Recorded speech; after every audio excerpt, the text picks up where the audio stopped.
उधर ईरान ने हॉर्मुज़ समुद्री मार्ग पूरी तरह से बंद कर दिया। ईरान के सरकारी समाचार चैनल हवाले से आ रही खबरों के मुताबिक ईरान ने हॉर्मुज़ से तेल टैंकरों की आवाजाही फिलहाल पूरी तरह से रोक दी है, बंद कर दी है। सीजफायर के ऐलान के बाद जो तेल टैंकर हॉर्मुज़ से गुजरने वाले थे उन्हें वापस फारस की खाड़ी की ओर लौटना पड़ा है। लेबनान पर इजरायल के हमले के विरोध में ईरान ने हॉर्मुज़ को बंद किया है। सुमित चौधरी मेरे सहयोगी जुड़ गए हैं तमाम जानकारी के साथ। सुमित, जब सीजफायर पर बात हो रही थी तभी क्या ये स्थिति लेबनान पर स्पष्ट हो गई थी या फिर बाद में इस तरह के हालात बन गए?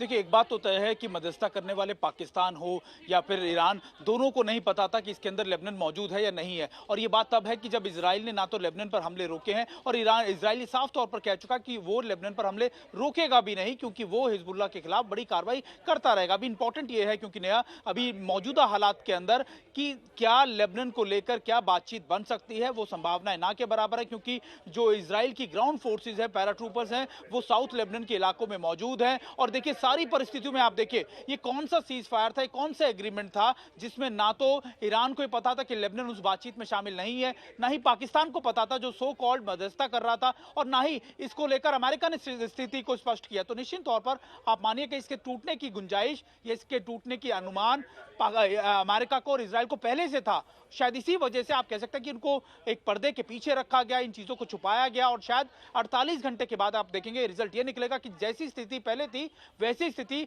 दोबारा से बनती हुई नजर आ रही है।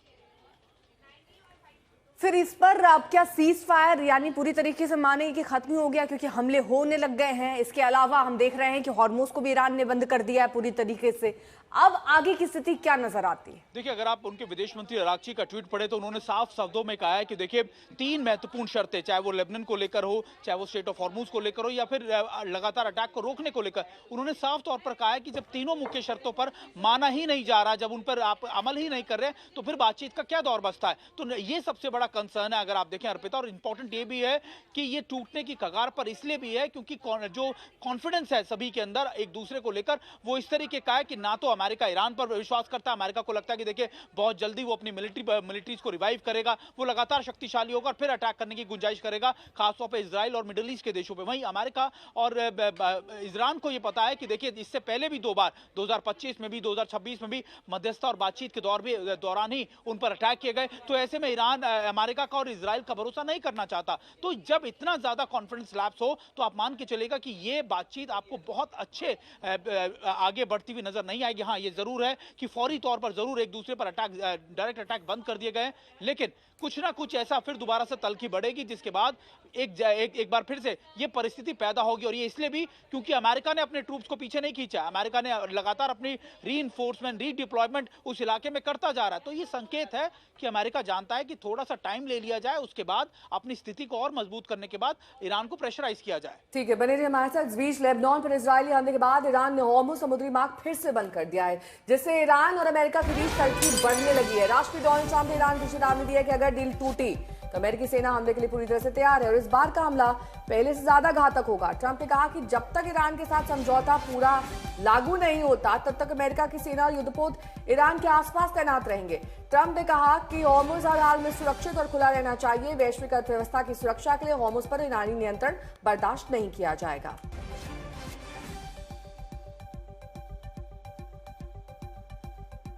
तो हॉर्मुज़ हर हाल में खुला रहना चाहिए, ट्रंप कह रहे हैं, क्योंकि इससे कच्चे तेल की कीमतों पर सबसे ज्यादा असर पड़ रहा है। आज ही 3% इजाफा, कच्चे तेल की कीमतें बढ़ गई हैं 3%।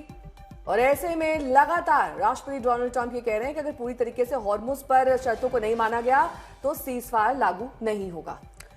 तो सीज फायर पर संकट के बाद और हॉर्मुज़ बंद होने से कच्चे तेल के दाम एक बार फिर बढ़ गए। वहीं एशियाई बाजारों में भी गिरावट देखी जा रही है, तो दाम फिर बढ़ गए। युद्ध विराम पर संकट के बाद बाजार फिर लुढ़का है, क्योंकि ये 2 हफ्ते का जो विराम दिख रहा था इसको पूर्ण विराम माने या अर्ध विराम माने, फिलहाल ये सवाल बना हुआ था। लेकिन इन सब के बीच अब तेल के जो प्राइसेस है वो बढ़ रहे हैं, उसकी कीमतें बढ़ रही हैं। एशियाई बाजारों में भी गिरावट दर्ज की गई है, क्योंकि अभी भी अनिश्चितता ही नजर आ रही है।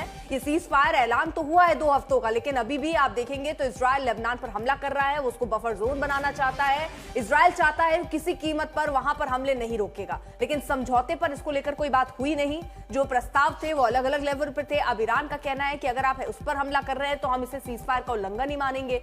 इजराइल कह रहा है कि लेबनान उस समझौते में था ही नहीं, हिजबुल्लाह और लेबनान को उससे अलग रखा जाए। तो फिलहाल अभी ये ऐसा पॉइंट है जिस पर सहमति नहीं बन रही है। इन सब के बीच ईरान ने फिर से हॉर्मुज से जाने वाले रास्ते को रोक दिया है। बहुत सारे ऐसे शिप्स थे जिनको वापस भी लौटना पड़ा है, आधे रास्ते से लौटना पड़ा है। तो हालात एक बार फिर से बदलते हुए नजर आ रहे हैं। दक्षिण कोरिया में भी, टोक्यो के निक्केई में भी गिरावट दर्ज की गई है। तो कुल मिलाकर हम आपको बता रहे हैं कि हर जगह वो गिरावट दर्ज की जा रही है।